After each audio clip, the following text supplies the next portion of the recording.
माझं नाव साहिल सुभाष गोळकर. मी इयत्ता 12वी मध्ये शिकतो.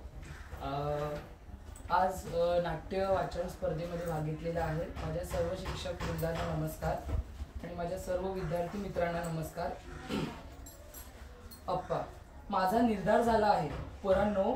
आणि या अप्पा बेलवलकरांचा निर्धार म्हणजे दगडावरची रेघ. हे तुम्हाला माहित आहे. मी तुमची संमती मागितली नाही. संमती मागितली ती फक्त सरकाराची. तुम्हाला घेण्याचा अधिकार आहे, चर्चा करायचा नाही. नंदा नलूला डाव्या उजव्या हातांनी जवळ घेत प्रेमळ कोकराने, अरे सरकारने सांगितलं तेच खरं आहे. वाटीत आहे ते फक्त ताटात सांडत आहे. त्यासाठी इतकं कासावीस व्हायचं काय कारण? माझी सर्वात मोठी मालमत्ता तुम्हीच आहात बाळांनो. तुम्हाला खरंच सांगतो मित्रांनो, पैशांची काळजी मी आयुष्यात कधीच केली नाही. आमचे कवी म्हणतात की पृथ्वी सूर्याभोवती फिरत नाही, ती रुपयांच्या नाण्याभोवती फिरते. असेलही, पण खऱ्या पृथ्वीवर मी फारसा राहिलोच नाही. माझी पृथ्वी वेगळी होती, कवीच्या प्रतिभेनं निर्माण केलेली, थिएटर मधल्या अंतराळानं तोलून धरलेली, चंद्र सूर्यानं नव्हे तर रंगमंचावरील दिव्यांनी प्रकाशित केलेली. रुपया आणण्याचे जमा खर्च माझ्या या जगात फारसे पोचलेच नाही. द्रव्य मिळत होतं तेव्हा हस्तांच्या पावांसारखं अंगावर कोसळत होतं.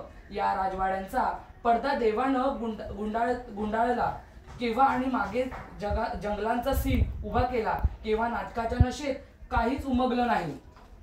पण नटावर प्रेम करणारे लोकही नटासारखेच वेडे असतात.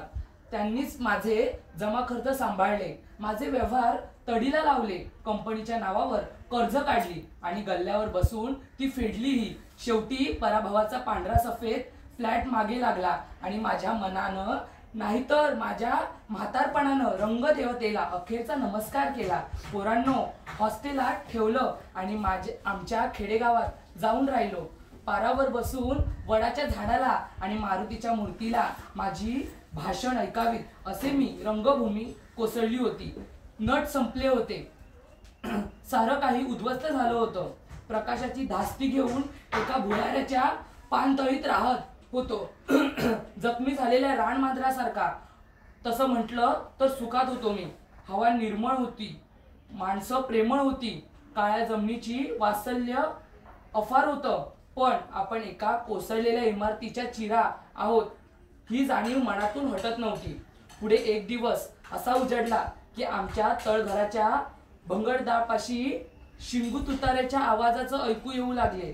रंगीबेरंगी निशाण फडकू लागली आणि नटश्रेष्ठ आवाज ऐकू येऊ लागले. रंगीबेरंगी निशाण फडकू लागली आणि नटश्रेष्ठ नटसम्राट अशा ललकाऱ्या दुमदुमू लागल्या. मराठी माणसाची एक मिरवणूक आली दाराशी मला अंधारातून बाहेर काढण्यासाठी.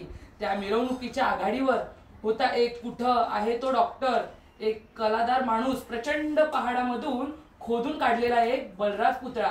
त्यानं गळ्यातल्या स्टॅथोस्कोप बाजूला टाकला आणि मखमली पडद्याची रस्सी हातात घेतली. धूपदाणीच्या निखाऱ्यावर आपले आयुष्य उद्घासारखं भिरकावून दिलं. खासा मराठी माणूस. पण हे आपलं त्यांच्या अपरोक्ष बोलणं. समोर बोलला तर सिंहासारखा अंगावर गुरगावेल.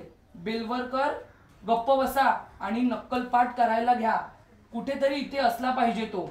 अहो, त्यानंतर त्या या सारा प्रसंग घडून आणला आणि आमच्या कपाळावर आज पुन्हा मुंडवळ्या बांधल्या. नाही सापडायचा तो. आपण उभारलेल्या कामातून हरवून जायचं ही त्याची नेहमीची रीत नाही. पण वयाचा तोरा गाजवून मीही त्याला एकदा फेलावर घेणार आहे.